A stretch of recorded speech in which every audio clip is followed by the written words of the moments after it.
Herkese merhabalar, kanalıma hoş geldiniz. Bugün sizinle birlikte kapak detayı papatya figürü olan çanta öreceğiz. Çantamız için gerekli olan malzemelerimize dilerseniz hemen gelin bir bakalım. Çantamızın alt tabanını örmek için bej rengi bir iplik kullandım. İpliğimizi elinizde 3 adet 50'şer gramlık ipliğiniz olduğu zaman yeterli olacaktır. 2 yumağı tamamen bitiriyoruz. Diğer yumaktan da arkadaşlar çok az bir miktarda kullanıyoruz. Muhtemelen 2 yumakla da çıkacaktır ama garanti olsun istiyorsanız 3 yumak kadar iplik almanızı tavsiye ederim. Yumaklarım 50 gram, metrajı 110 metre. Hemen size şöyle kalınlığını da göstermek istiyorum. Tuhafiyelerden pamuklu iplik olarak temin edebilirsiniz. Kapak kısmı için arkadaşlar çift kat kullanacağım için şöyle ben 2 yumak haline gösterdim size. Ama bu kadar iplik gitmiyor. Rahatlıkla 20 gram iplikten kapak kısmını örebiliyoruz. Bir yumak iplik alsanız yeterli olacaktır. Yalnız çantamızı çift kat iplikle çalışacağımız için ben bu şekilde elimde olduğu için 2 yumak iplikle çalıştım. Gelelim kordon kısmına. Kordon kısmı için yine aynı renkte yeşil renkli ipliğe ihtiyacımız var. Çantamızın sarı kısmı iç kısımdaki renk için çok az bir miktarda sarı renge ihtiyacımız var. Çantamızın açma kapama yeri için bu şekilde mıknatıslı aparat kullandım. Bunu tuhafiyelerden kolaylıkla temin edebilirsiniz. Gelelim tığ numarasına. Çift kat çalışacağım yerlerde 3,5 milim yün tığı, tek kat çalışacağım yerlerde 3 milim yün tığı kullandım. Çantamızın dikişini sağlamak için de bu şekilde ucu tok etamin iğnesi kullanarak dikişini tamamladım. Şimdi gelin çantamıza daha detaylı olarak bakalım. Şimdi çantamızı öncelikle alt taban kısmını örmekle başlayacağız. Şu kısmını öreceğiz. Alt kısmını ördükten sonra kapak kısmıyla devam edeceğiz. Daha sonra kordon ve yanındaki çiçek figürünü örüp bitireceğiz. Çantamızın ölçülerine gelin hep birlikte bakalım. Çantamızın en ölçüsü arkadaşlar yaklaşık olarak 17 santim. Boy ölçüsü kapağı ile birlikte yine yaklaşık olarak 17 santim. Çantamızın sap uzunluğu ortalama olarak 80 santim diyebiliriz. Sizler sap uzunluğunu dilediğiniz gibi uzatıp veya kısaltabilirsiniz. Bunun tekniğinde yine video içerisinde yer verdim arkadaşlar. Çantamızın detaylı anlatımına geçmeden önce hala daha kanalıma abone değilseniz abone ol butonundan ücretsiz bir şekilde abone olup keyifle örebilirsiniz. Videolarımı beğenip ve yorum yaparsanız da çok sevinirim. Evet, dilerseniz şimdi çantamızın detaylı anlatımına geçelim. Papatyalı çantamızın öncelikle alt kısmını örerek başlayacağız. Bunun için yine çift katlı ipliğimle çalışıyorum. İpliğimi parmağıma sardım. Hemen bir tane kilit işlemi yaparak başlıyorum. Sıkılıyorum. Şimdi zincir çekiyorum. Toplamda 29 adet zincir çekeceğim. 29 adet zincirimi tamamladım. Burada ölçü isteyen arkadaşlarımız için hemen zincirimin ölçüsünü de sizinle paylaşmak istiyorum. 29 adet zincirimin ölçüsü yaklaşık olarak 16 santim. Elinizin ayarına göre zincirinizin uzunluğu da farklılık gösterecektir arkadaşlar. Şimdi bir üst sıradan devam ediyorum. Yine zaman zaman sizinle birlikte ölçülerini de paylaşacağım. İlk zincirimi atlıyorum. İkinci zincirime batıyorum. Arkadan ilmeğimi çıkartıp sık iğne yapıyorum. Aynı noktaya tekrar batıyorum. Arkadan ilmeğimi çıkartıyorum. Bir sık iğne daha. Ve tekrar aynı zincire batıyorum. Arkadan ilmeğimi alıp bir sık iğne daha yapıyorum.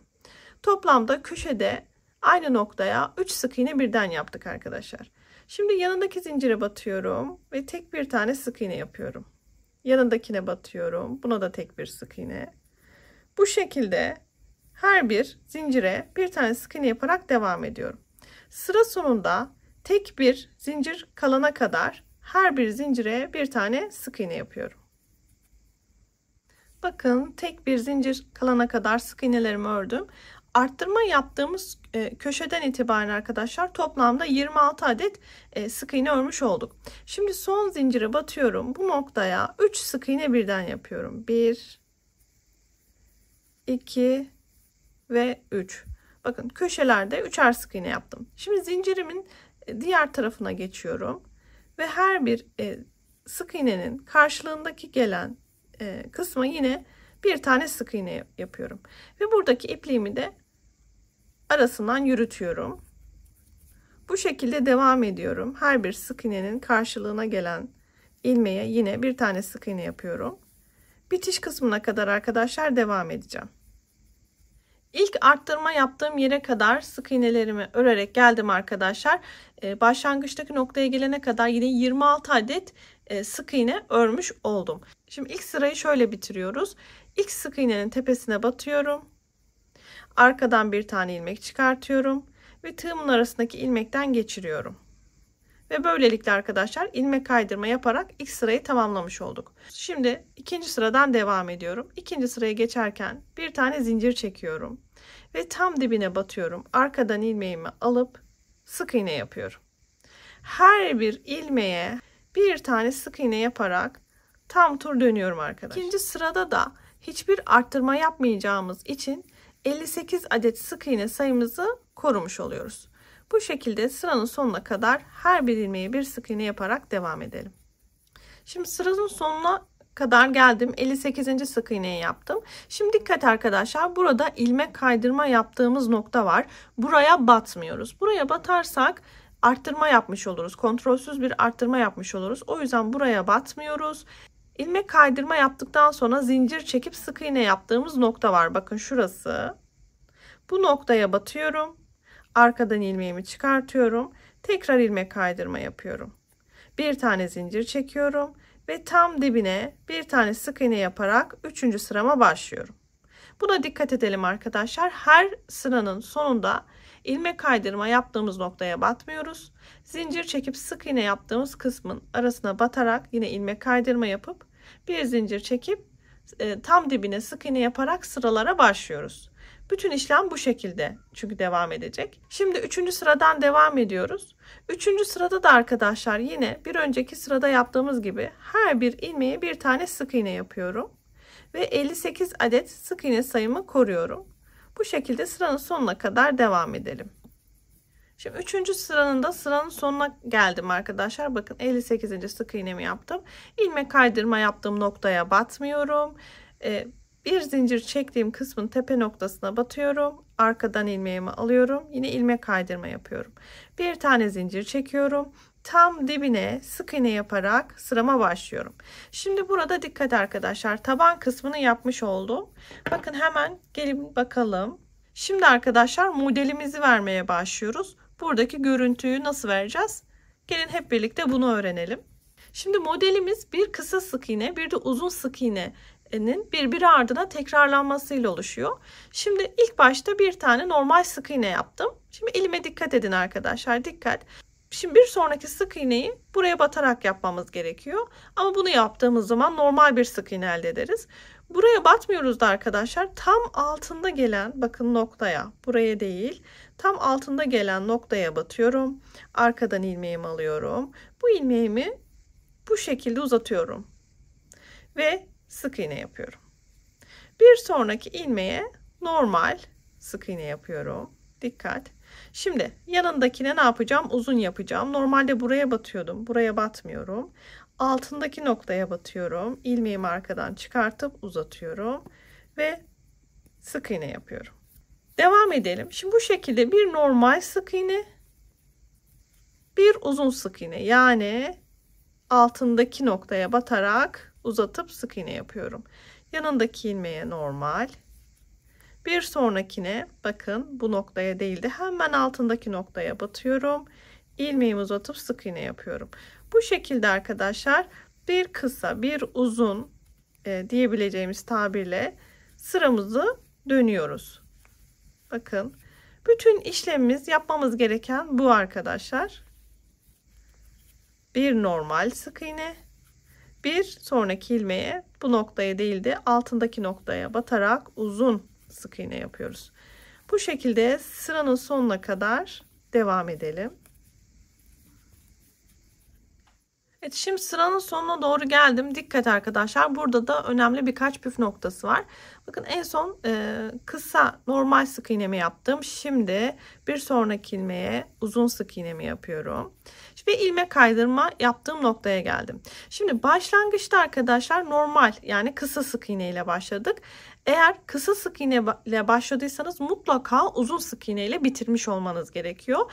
Ve yine arkadaşlar toplamda 58 adet sık iğne sayımız olacak. Yani uzun veya kısa fark etmez. İkisinin toplamı arkadaşlar sıra sonunda 58 adet olacak. Kısa sık iğnelerimizin sayısı 29, uzun sık iğnelerimizin sayısı da 29 adet olmak zorunda arkadaşlar. Toplamında da 58 adet olmalı. Şimdi ilmek kaydırma yaptığımız noktaya batmıyoruz. Dikkat. Hemen zincir çekip bir sık iğne yaptığımız noktaya bakın. Bir zincir çekip sık iğneye başladığım noktanın tepesine batıyorum. Arkadan yine ilmeğimi alıp ilmek kaydırma yaparak sıramı bitiriyorum. Bir üst sıraya geçerken bir tane zincir çekiyorum. Şimdi burada da bir püf noktası var. Bakın bir önceki sırada kısa sık iğne ile yani normal sık iğne yaparak başlamıştık. Şimdi bu sıramızı uzun sık iğne yaparak başlıyoruz. Yani bu noktaya batmıyorum da altında gelen noktaya batıyorum. Arkadan ilmeğimi uzatıp sık iğne yapıyorum. Bir sonra gelen noktaya normal sık iğne. Bakın hemen yanındaki ilmeği buraya batmıyorum. Altındaki noktaya batıyorum. Ve ilmeğimi uzatarak uzun sık iğne yapıyorum. Yanındaki noktaya kısa. Yanındaki noktaya bakın buraya batmıyorum. Altındaki noktaya batıp uzatıp sık iğne yapıyorum. Bu şekilde arkadaşlar bakın bir kısa bir uzun olacak şekilde devam ediyoruz. Burada şu görüntü dikkatinizi çeksin. Bakın. Şöyle biraz daha öreyim size daha rahat gösterebilmek için. Bakın birbiri ardına gelecek. Uzun sık iğne hemen bakın ortada yine uzun sık iğne. Bunlara dikkat edelim. Şöyle büyük örneğimizde de gösterelim. Bakın bu şekilde bir görüntü olması lazım. Şimdi bu şekilde devam ediyoruz arkadaşlar. Sıra sonuna kadar devam edeceğim. Toplamda yine 58 adet sık iğne sayısı olacak. Sıra sonuna geldiğimiz zaman bakın en son uzunla ilk başta uzun sık iğne ile başlamıştık. Bitişimizde de ne gelecek? Kısa sık iğnemiz gelecek. İlmek kaydırma yapacağız. Ve bir tane zincir çekip sıraya başlayacağız. Başlarken bir önceki sırada uzun ile başladığımız için bir sonraki sırada ne ile başlayacağız arkadaşlar? Kısa ile başlayacağız. Şimdi bu şekilde birbiri ardına devam edecek modelimiz. Burada da göstermiş olayım. Bu şekilde arkadaşlar bütün işlemler birbiri ardına devam eden işlemler, herhangi bir arttırma veya eksiltme yapmadan devam ediyoruz. Nereye kadar devam edeceğiz? Santim olarak size ölçüsünü vereyim bu noktada. Bakın. Yaklaşık olarak çantamızın boyu da 15,5 santim olana kadar devam ediyoruz. Çantamızın en ölçüsü de yine şöyle göstermiş olayım. En ölçüsü de arkadaşlar yaklaşık olarak 17 santim. Şimdi burada size bitişi de göstermek istiyorum. Bakın kısa sık iğne yaptım. Şimdi bir sonraki ilmeğe uzun yapıyorum. İlk başladığımız sık iğnemiz kısaydı. Bakın uzun denk geldi. Doğru ve toplamda 58 sık iğnemiz var. Zincirin tepe noktasına batıyorum. Arkadan ilmeğimi alıyorum. İlmek kaydırma yapıyorum. Bu noktada bitişte arkadaşlar bir tane de zincir çekip şöyle sıkılayacağım ve ipliğimi kesiyorum. Burada ipliğimi de iç kısmından yürüterek gizliyorum. Çantamızın arka kısmında bakın ilmek kaydırma yaptığımız yerler bu şekilde gözüküyor. Dikişte arkadaşlar bu kısmı ön kısmı olarak alacağız. Bu tarafı da arka kısmı olarak devam edeceğiz. Şimdi çantamızın alt kısmını bitirdik. Çantamızın kapak kısmı ile devam edelim. Kapak kısmı için elimdeki bu modeli çalışacağız arkadaşlar. Hemen ölçüsünü de size vermiş olayım.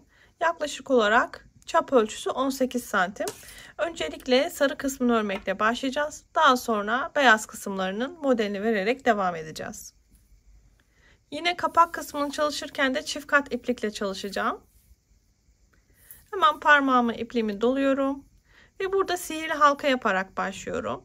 Bu şekilde ipliğimi parmağıma doluyorum. Çaprazı gördüm. Hemen tığımı geçiriyorum. Bir tane ilmek alıyorum. Bir ilmek daha alıyorum. Ve hafiften çıkartıyorum parmağımdan. Şimdi sihirli halkamın içine doldurmaya başlayacağım. Bu noktada zincir çekeceğim. 1, 2, ve 3. 3 zincir çekiyorum. Tığımın üzerine alıyorum bir tane ilmek ve sihirli halkamın ortasına batarak çıkıyorum. Tığımın üzerinde 3 ilmek varken ilk ikisini bir, diğer ikisini birlikte örerek ikili trabzan yapıyorum. Tekrar üzerine alıyorum ve sihirli halkamın içine tekrar batıyorum ve aynı işlemleri tekrarlıyorum. 2 defa da çıkıyorum. Yani ikili trabzan yapıyorum. Bu şekilde arkadaşlar sihirli halkamın içine 12 adet ikili trabzan yapana kadar işlemimi devam ediyorum. Örerken bir yandan da şu şekilde sihirli halkanın kalan kısımdaki ipliğini de bu şekilde çekebilirsiniz. Hafiften daraltıyoruz. Sayalım. 2, 4 adet yaptım. Şimdi 5.'yi yapıyorum. Bu şekilde 12 adet ikili trabzan kalana kadar sihirli halkamın içine dolduruyorum.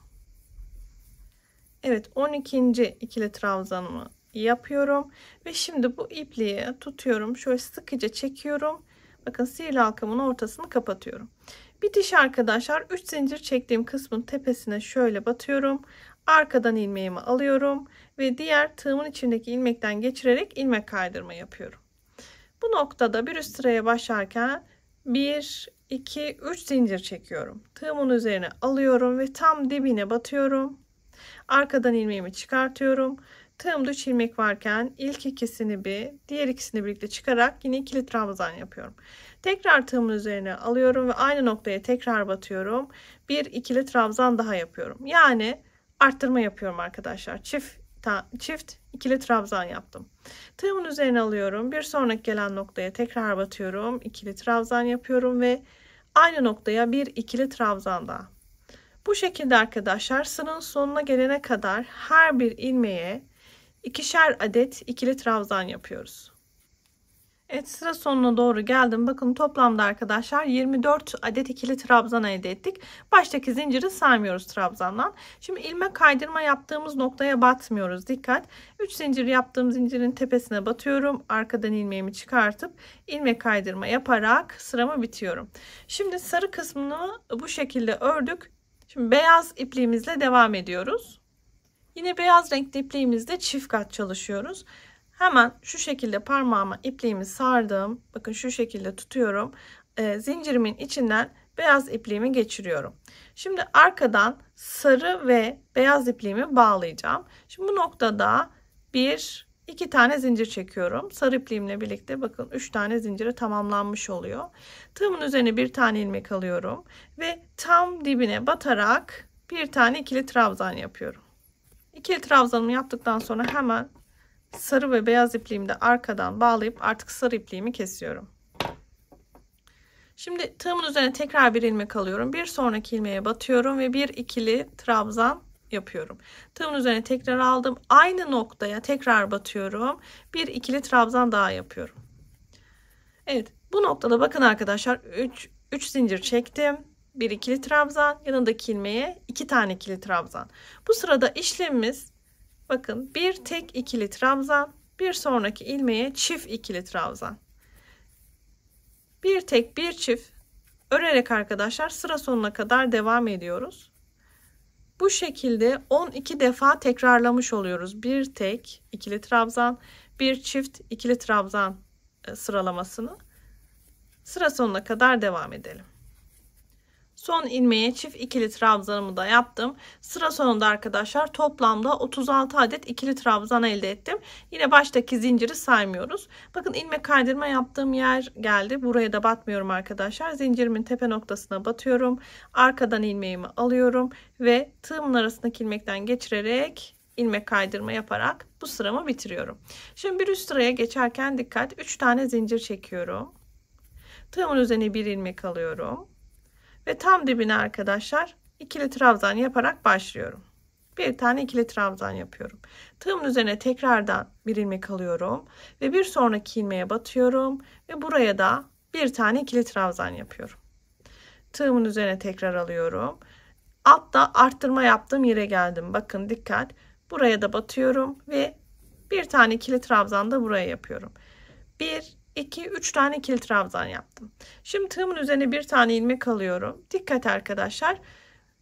Şu noktada bakın şuraya ikili trabzan yapmıştım. Bu ikili trabzana şöyle batıyorum. Arkadan ilmeğimi alıyorum ve ikili trabzan yapıyorum. Tekrar tığımın üzerine alıyorum ve bir sonraki gelen ilmeği arkadaşlar normal ikili trabzan yapıyorum. Bakın ne yaptık? 3 tane ayrı ayrı ilmeğe ikili trabzan yaptım. Daha sonraki gelen, bakın buradaki ikili trabzana tığımı arasından geçirip ön taraftan bir tane ikili trabzan yaptım. Yanındaki ilmeğe hemen tek bir tane ikili trabzan yapıp devam ediyorum. Şimdi yanındaki ilmek geldi. Tekrar buna da bir tane ikili trabzan, 2, üzerine aldım. Bakın bir sonraki ilmeğe bir ikili trabzan daha, 3. Bakın arttırma yaptığımız, alt kısımda arttırma yaptığımız yere denk geliyor 3. ikili trabzanımız. Üzerine alıyorum. Şimdi ne yapıyorum? 3 ikili trabzan ayrı ayrı yaptıktan sonra buradaki trabzana şu şekilde batıyorum. Arkadan ilmeğimi geçirip şöyle ön taraftan ikili trabzan yapıyorum. Tığımın üzerine aldım. Şimdi bir sonraki gelen ilmeğe hemen batıyorum ve bir ikili trabzan. Tekrar 3'e tamamlayacağım ayrı ayrı. 1, 2, üzerine alıyorum. Bir sonraki ilmeğe 3. Bakın 3 ikili trabzan yaptım. Tığımın üzerine aldım. Bakın bir sonraki gelen trabzana şöyle ön taraftan batıyorum. Arkadan ilmeğimi çıkartıyorum ve ikili trabzan yapıyorum. Bütün işlem arkadaşlar bu şekilde. Nasıl takip edebilirsiniz? Bakın 1, 2, 3 tane ayrı ayrı ikili trabzan yapıyoruz. 3. ikili trabzanımız alttaki arttırma yaptığımız kısma denk geliyor. 3. ikili trabzanı yaptıktan sonraki bakın bu ikili trabzana ön taraftan batarak önden ikili trabzan yapıyoruz. Evet, bu şekilde arkadaşlar sıranın sonuna kadar devam ediyoruz. 3 tane ayrı ayrı ikili trabzan yapıyorum. 3. ikili trabzanımı yaptıktan sonraki gelen ikili trabzanımın bakın şöyle arka tarafından tığımı geçirip ön tarafından ikili trabzan yapıyorum ve tam bir sonraki gelen ilmeğe tekrar ikili trabzanlarımı yaparak devam ediyorum. 3 ayrı ayrı ikili trabzan, sonra arkadaşlar bir tane önden ikili trabzan. Bu şekilde sıra sonuna kadar devam edelim. Evet, bu şekilde arkadaşlar sıranın sonuna kadar devam ediyoruz. Evet, son bitiş kısmındayız. Bakın 3 tane ayrı ayrı ikili trabzan yaptım. Bakın bir sonra altta gelen ikili trabzanın arka kısmından battım ve önden bir tane ikili trabzan yaptım. Şimdi bitişi arkadaşlar ne yapıyorum? Dikkat. 3 zincir çektiğim zincirin tepesine batıyorum. Arkadan ilmeğimi çıkartıp ilmek kaydırma yapıyorum. Böylelikle 4. sıramı da tamamlamış oldum. Şimdi burada da sıra verelim arkadaşlar. 3. sırada 36 ikili trabzan elde etmiştik. 4. sıranın sıra sonunda da önden yaptığımız ikili trabzanlarla birlikte 48 adet ikili trabzan elde etmiş olduk. 5. sıradan devam ediyorum. 3 tane zincir çekiyorum yine. Tığımın üzerine bir ilmek alıyorum ve dibine batarak ikili trabzanımı örmeye başlıyorum. Bir tane ikili trabzan yaptım. Tığımın üzerine aldım tekrar. Bir sonraki gelen ilmeğe bir ikili trabzan daha. Tığımın üzerine aldım. Bir sonraki ilmeğe bir ikili trabzan daha. 3 oldu. Tığımın üzerine aldım. Bir sonraki ilmeğe bir ikili trabzan daha yaptım ve 4 ikili trabzana tamamladım. Şimdi dikkat, tığımın üzerine aldım. Bakın arkadaşlar bir alt sırada ön taraftan ördüğüm ikili trabzana denk geldim. Şimdi bundan sonra işlerimiz daha kolay. Bu ön taraftan ördüğümüz ikili trabzana yine arkadan bu şekilde batıyorum. Arkadan ilmeğimi alıyorum ve ikili trabzan yapıyorum önden. Bakın devam edelim. Dibindeki noktaya şimdi bir normal ikili trabzan. Yanındaki ilmeğe bir ikili trabzan daha. 2 oldu. Üzerine aldım. Bir sonraki ilmeğe battım. 3 oldu. Üzerine aldım. Bir sonraki ilmeğe battım. 4 oldu. Bakın 4 tane ayrı ayrı ikili trabzan yaptım. Tığımın üzerine aldım. Ve altta bakın ön taraftan ördüğüm ikili trabzan yine arkasından bu şekilde tığımı geçirip ipliğimi alıp ön taraftan bir tane ikili trabzan yaptım. Bütün işlemim arkadaşlar bu şekilde 4 tane ayrı ayrı ikili trabzan örmek. Bakın 2, 3 ve 4. Sonra zaten kendisini belli ediyor ön taraftan ördüğümüz ikili trabzan. Yine böyle arka kısımdan alarak yine önden bir tane ikili trabzan örüyoruz. Bu şekilde 4 ayrı ayrı ikili trabzan, bir tane önde ikili trabzan olacak şekilde örelim.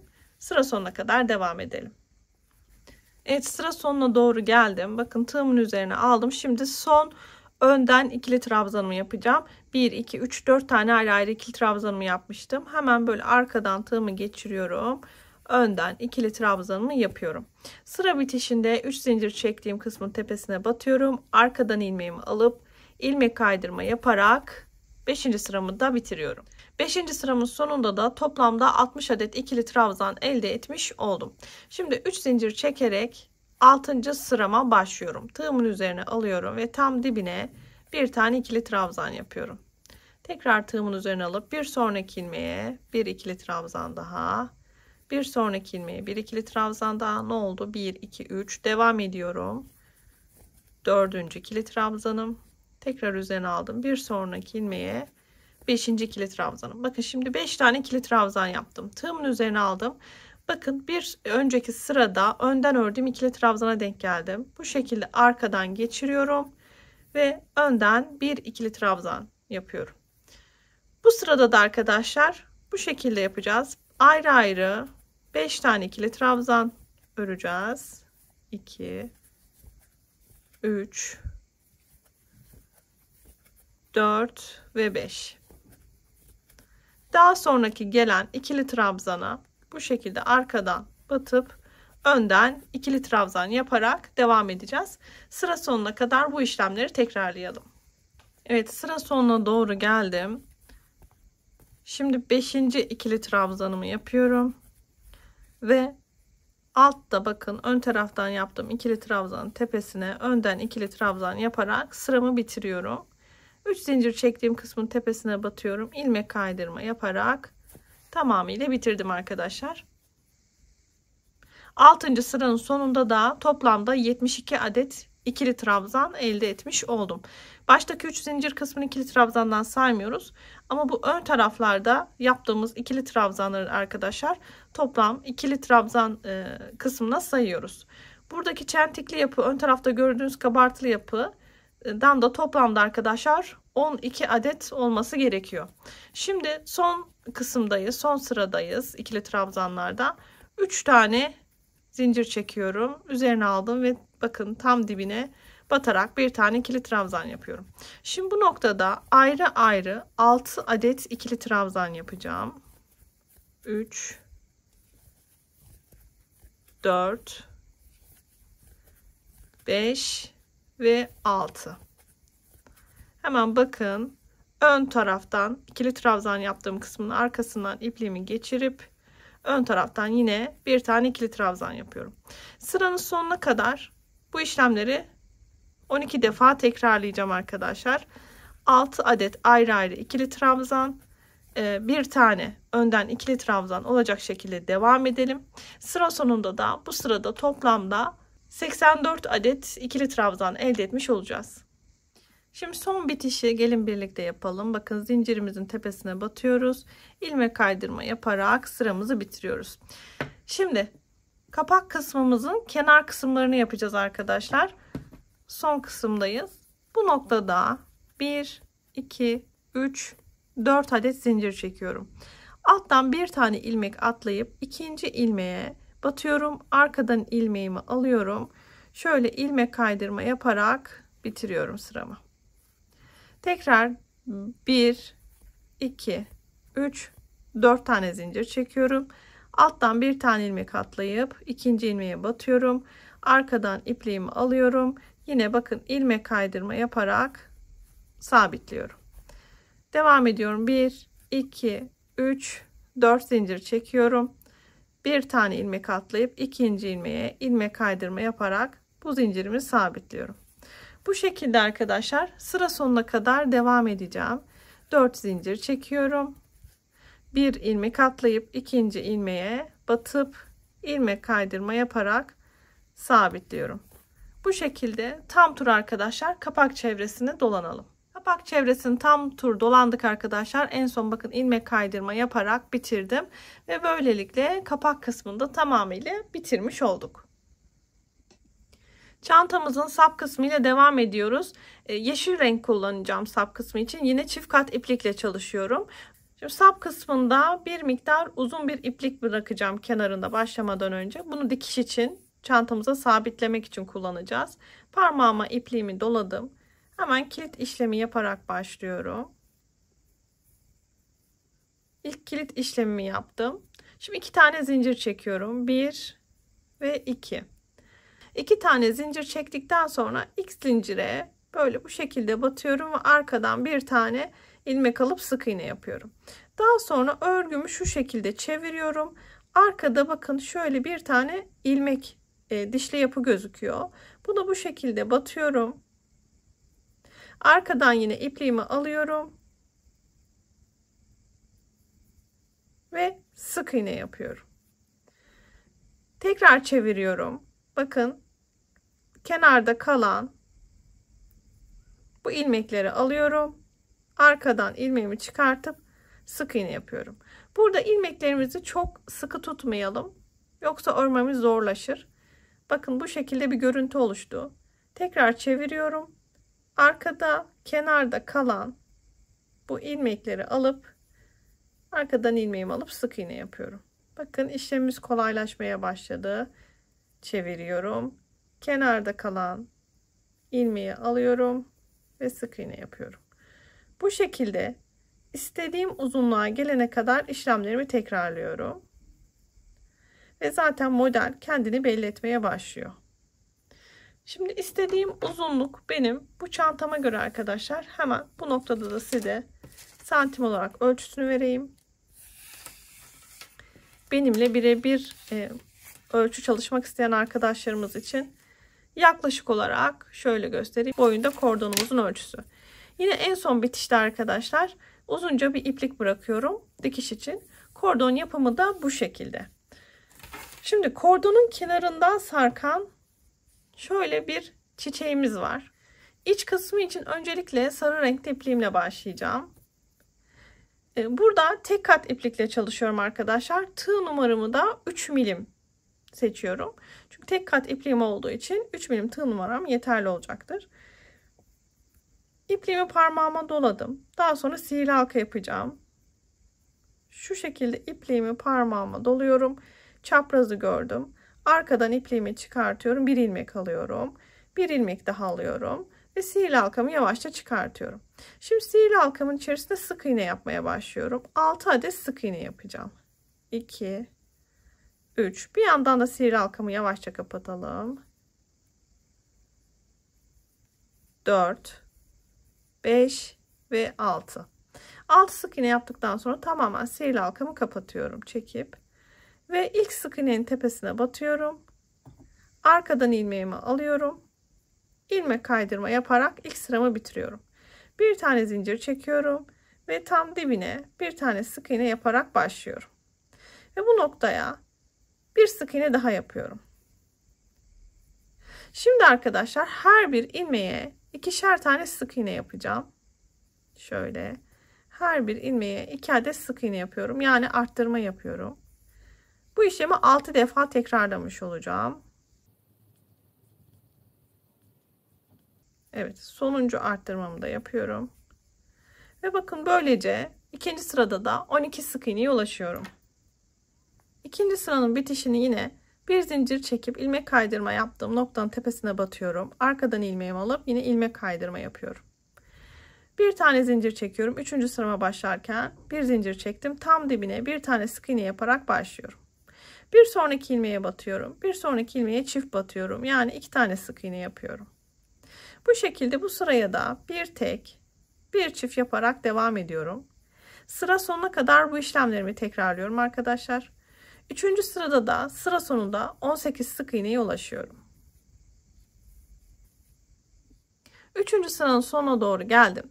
Bakın ilmek kaydırma yaptığım yere batmıyorum. Son arttırmamı yaptım. Şimdi hemen zincir çekip ilmek kaydırma yaptığım noktaya aşağıdan batıyorum. Arkadan ilmeğimi alıp yine ilmek kaydırma yapıyorum. Bir tane zincir çekiyorum. İpliğimi sıkılıyorum ve bu noktada ipliğimi kesiyorum.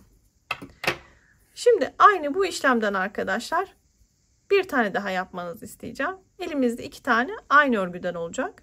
Buradaki ipliği de iç kısmından yürüterek gizliyoruz.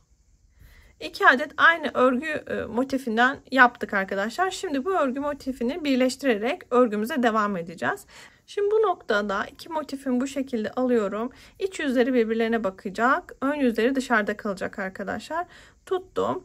Tığımı herhangi bir noktadan geçirdim. Diğer örgüden de aldım. İpliğimi, bakın beyaz ipliğimi bu şekilde her ikisinden geçiriyorum. Bir yandan da ipliğimi burada sıkıca tutuyorum. Ve bir tane zincir çekiyorum. Şimdi bir zincir daha çekiyorum. Ve tığımın üzerine bir tane ilmek alıyorum. Daha sonra arkadaşlar bu ipliği iç kısmına gizleyeceğiz. Tığımın üzerine bir tane ilmek var. Dibine batmıyorum arkadaşlar. Bir sonraki gelen ilmeğe batıyorum. Aynı şekilde karşıdaki yani birbiri üstüne bakan diğer örgüden de alıyorum. Arkadan ilmeğimi çıkartıyorum. Tığımın üzerinde 3 ilmek varken ilk ikisini diğer ikisini birlikte çıkarak ikili trabzan yapıyorum. Tekrar üzerine alıyorum ve aynı noktaya tekrar batıyorum. Tekrar bir ikili trabzan daha yapıyorum. Bakın 2 tane ikili trabzan yaptım. Şimdi 2 tane zincir çekiyorum. Tekrar üzerine alıyorum. Ve aynı noktaya tekrar batıp bir tane ikili trabzan yapıyorum. Tığımın üzerine alıyorum. Aynı noktaya tekrar batıyorum ve bir ikili trabzan daha. Bakın ne yaptık? 2 zincir çektim. Daha sonra bir sonraki gelen ilmeği 2 tane ikili trabzan yaptım. Aradaki zincir. Aynı noktaya 2 tane ikili trabzan daha yaptım. Şimdi bir sonraki gelen ilmeğe batıyorum. Arkadan ilmeğimi alıyorum. Tığımın içindeki ilmekten geçirerek ilmek kaydırma yapıyorum. 2 tane zincir çekiyorum. 1 ve 2. Tığımın üzerine alıyorum. Bir sonraki gelen ilmeğe batıyorum. Arkadan ilmeğimi çıkartıyorum ve ikili trabzan yapıyorum. Tekrar tığımın üzerine alıyorum. Aynı noktaya tekrar bir ikili trabzan daha. 2 zincir. Tığımın üzerine alıyorum. Aynı noktaya tekrar batıyorum ve 2 tane ikili trabzan birden yapıyorum. Bakın yine modelimi oluşturdum. Şimdi bir sonraki gelen ilmeğe battım. Arkadan ilmeğimi çıkarttım. Tığımın arasından geçirerek ilmek kaydırma yaptım. 2 tane zincir çektim. Bu şekilde arkadaşlar modelimi tamamlayacağım. Tam tur döneceğim. Tığımın üzerine aldım. Bakın bir sonraki ilmeğe battım. Ve ikili trabzan yapıyorum. 2 tane ikili trabzan yapıyorum. Aynı noktaya 2 zincir çektim. Tekrar üzerine aldım. Ve aynı noktaya tekrar 2 tane ikili trabzan. Bir sonraki gelen ilmeğe ilmek kaydırma yaparak birleştiriyorum. Bu şekilde arkadaşlar tüm çevreyi dolanıyorum. Çiçeklerin son kısmını yapacağım. 2 tane zincir çekiyorum. Üzerine aldım. Bir sonraki gelen ilmeğe 2 tane ikili trabzan yapıyorum. 2 zincir yine üzerine alıyorum. Aynı noktaya tekrar 2 tane ikili trabzan yapıyorum. Son ilmeğime bakın battım. Arkadan ilmeğimi çıkarttım.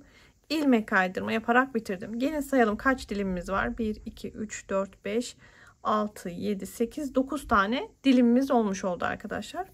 Bu noktada zincir çekeceğim. 1, 2, 3, 4, 5, 6, 7, 8, 9, 10, 11, 12, 13, 14, 15, 16, 17, 18, 19, 20, 21, 22, 23, 24 ve 25.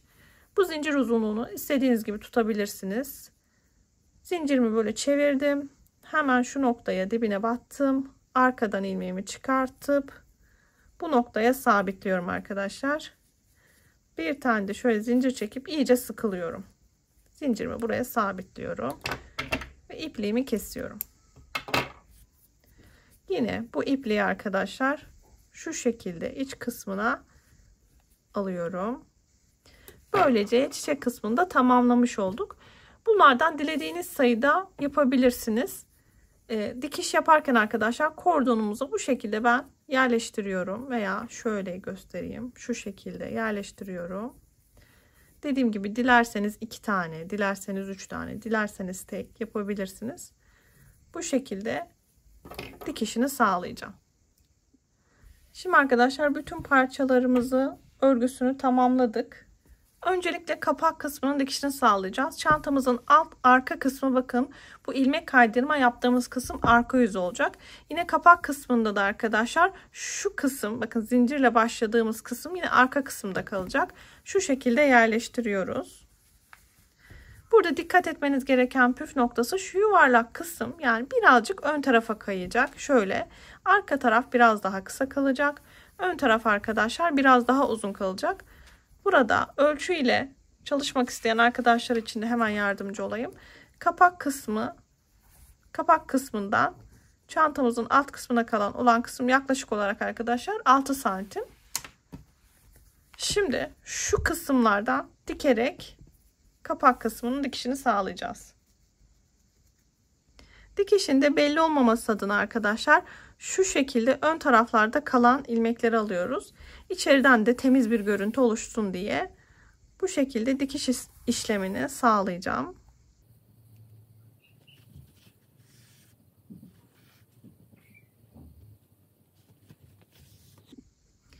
Şimdi arkadaşlar bakın şu kısmın dikişini sağladım. Çantamızı açarken şurada boşluk olmaması adına şu iç kısımdan da şöyle göstermiş olayım. Şu kısımdan da dikişini sağlayacağız çantamızın taban kısmı ile birlikte. Yine aynı şekilde bakın iç kısımdan da dikişini alarak bir de çantadan alarak bu şekilde gizli dikişle bu kısmı da dikiyoruz. İç kısmından da dikişini sağladık. Şimdi arkadaşlar kalan şuradaki kısmı da aynı şekilde dikişine devam ediyoruz. Kordonumuzun içerisinden bu yaptığımız parçamızı da bu şekilde geçiriyoruz. Ve her iki taraftan kordonu çantamızın şu iki kenarından dikişini sağlayarak kordon dikimini de tamamlıyoruz. Yine tuhafiyelerde satılan bu şekilde mıknatıslı açma kapama malzemesi var arkadaşlar. Bunları da bir tanesini çantamızın buradaki kısmına tam ortalayarak, diğerini de kapak kısmına dikerek açma kapama içinde mıknatıslı aparatının dikişini sağlıyoruz. Evet, çantamızı tamamıyla bitirdik. Açma kapama yerini de bakın bu şekilde dikişini sağladım arkadaşlar. Kulp kısmını da diktim. Ve bakın tek bir tane çiçek figürünü şu tarafa yerleştirdim. Oldukça güzel bir çanta oldu. Özellikle papatya detayını sevenler için şahane bir model oldu. Evet, böylece bir videonun daha sonuna gelmiş olduk. Kanalıma hala daha abone değilseniz de ücretsiz abone ol butonundan abone olarak videolarımı keyifle izleyebilirsiniz. Bir başka projede görüşmek üzere. Herkese keyifli çalışmalar diliyorum. Hoşça kalın.